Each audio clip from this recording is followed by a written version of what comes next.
This is the start of a two-semester course dealing with chemistry. Let's start with a quick overview of basics of chemistry that you likely learned before. Chemistry allows us to understand the nature of matter, meaning we're able to identify different substances based on composition, elements versus compounds versus mixtures, or based on physical state, solids versus liquids versus gases. We're also going to learn about properties of substances, whether it's qualitative properties describing color, appearance, magnetism, and so on, or quantitative properties describing measurable attributes like mass, volume, density, and so on. We're also going to learn about the changes that substances undergo, whether it's physical changes or chemical changes.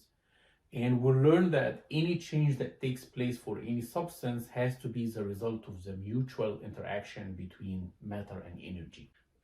Developing all of this knowledge in chemistry and other fields of science relied upon the scientific method that you learned about before. The scientific method is a cycle of steps that starts with taking accurate observations, using these observations to develop models to explain the phenomena, and then using these models to design new experiments to ensure better outcomes from this phenomena. So the most important step in the scientific method is making accurate observations, whether these observations are qualitative observations that doesn't include any numbers and describes attributes like color, appearance, smell, and so on, or quantitative observations or measurements that describes measurable attributes and typically includes a number and a unit to describe something like mass, volume, time, temperature, density, and so on. Matter is anything that occupies space and has mass.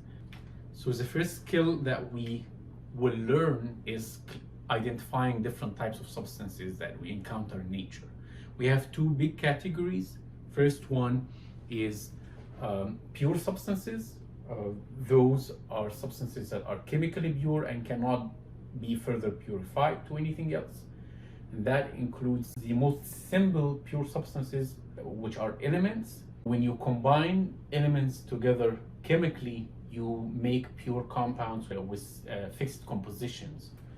We also, on the other hand, have mixtures, which are typically physical combinations of pure substances, two or more pure substances. And we have two types of mixtures. Homogeneous mixtures are mixtures that are uniform, so you cannot distinguish between the components of a mixture in this case, versus heterogeneous mixtures, which are non-uniform, so you can visibly distinguish between the components making the mixture. The simplest pure substance that you can find in nature is an element. An element is a pure substance that consists of one type of atoms, and it cannot be divided into any simpler substance. We have 118 elements in nature. Each of them will have a different appearance and a different physical properties. To differentiate between these elements, we give them names, English or Latin names, and to simplify even further, we abbreviate these names into symbols that are usually the first one or two letters of the name. On the other hand, when you chemically combine atoms of two or more different elements, you make a compound of a fixed composition. For example, if you burn hydrogen in air, then you make water. If you look at hydrogen, this is a flammable gas, while oxygen is an oxidative gas, while the product water is actually kind of extinguishing inert in nature, and it's a liquid. So you can clearly see that the compounds are completely different in nature and properties in comparison to the initial substances that makes them. Mixtures, on the other hand, are physical combinations of two or more pure substances, and in a mixture, each of the components retains its chemical nature.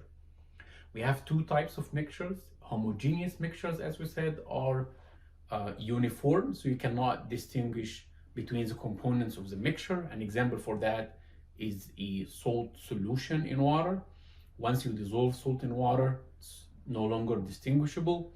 And on the other hand, we have the heterogeneous mixtures, which clearly you can visibly distinguish between the two components. And an example of that is when you mix iron particles with sand particles. Each of the particles will remain distinguishable. And in both cases, separating these mixtures into the components that make them can be done with physical processes. In case of the salt solution, once you cool the solution, you will actually crystallize the salt out of the solution again, separating it from the water. On the other hand, if you use a magnet, that should be able to attract iron particles away from sand particles, separating them from each other. Next, we'll learn about properties of different substances.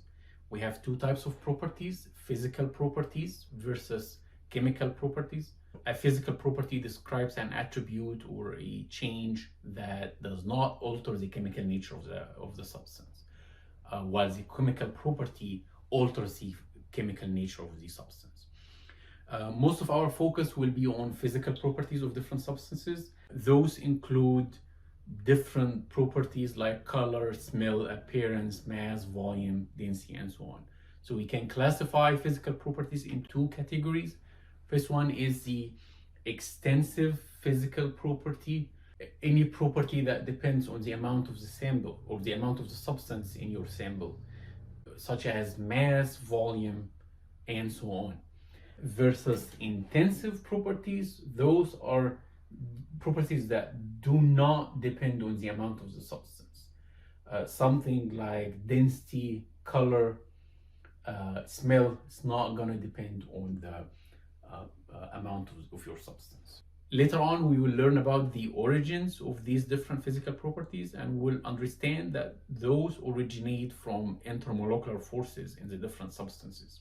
We'll learn a lot more about this in chapter 7, but for now, let's talk about this quick example here. If you compare something like methane with water, clearly see that the molecular weights of both compounds are very close to each other. The structure is also kind of close. Methane is a central carbon atom with a bunch of hydrogen around, while water is a central oxygen atom with a bunch of hydrogen around as well.